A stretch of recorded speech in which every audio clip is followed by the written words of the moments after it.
We take you live now to the Ontario Legislature, where question period is now underway. Let's listen in. Hey, are you kidding me? Speaker, it is undeniable. Ontarians have had enough of this minister's endless excuses. They want him gone. So back to the Premier, will you listen to Ontarians and fire this minister?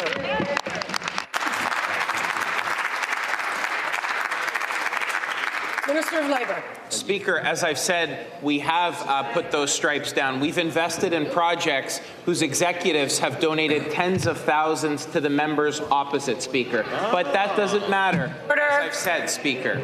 Investing in projects led by former candidates of the parties opposite, Speaker, but that doesn't matter. What matters is the merits of the training they are delivering and the work they are doing to train Ontarians, Speaker. Again, I reference this leader campaigned on giving pink slips to the men and women of Pickering's nuclear sector, Speaker. She can't name one training center, not one training center that she's actually visited. And I know because many of these union leaders have reached out to me saying they've invited her and she's refused to come, Speaker.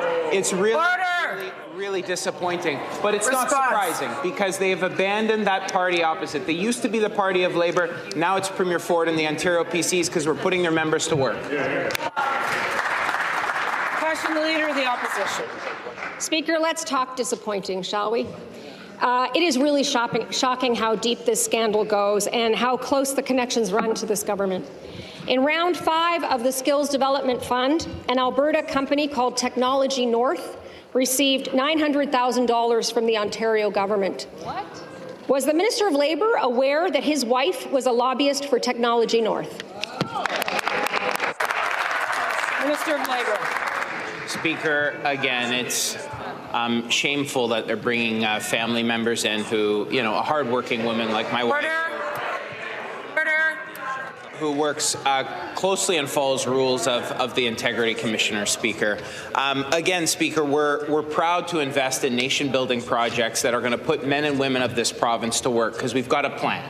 And we've got a plan to build highways, a plan to build roads, Speaker, a plan to build public transit after years of neglect, Speaker, a plan that's going to make Ontario an energy superpower, Speaker. Hamilton West, Ancaster, Dundas will come to order. 18,000 jobs there, to nuclear refurbishment in Pickering, Speaker, to potential new nuclear in communities like mine.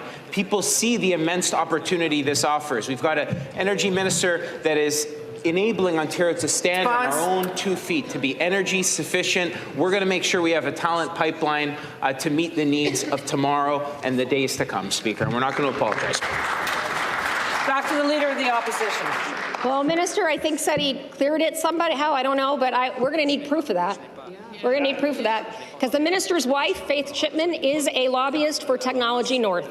She's also a registered lobbyist here in Ontario.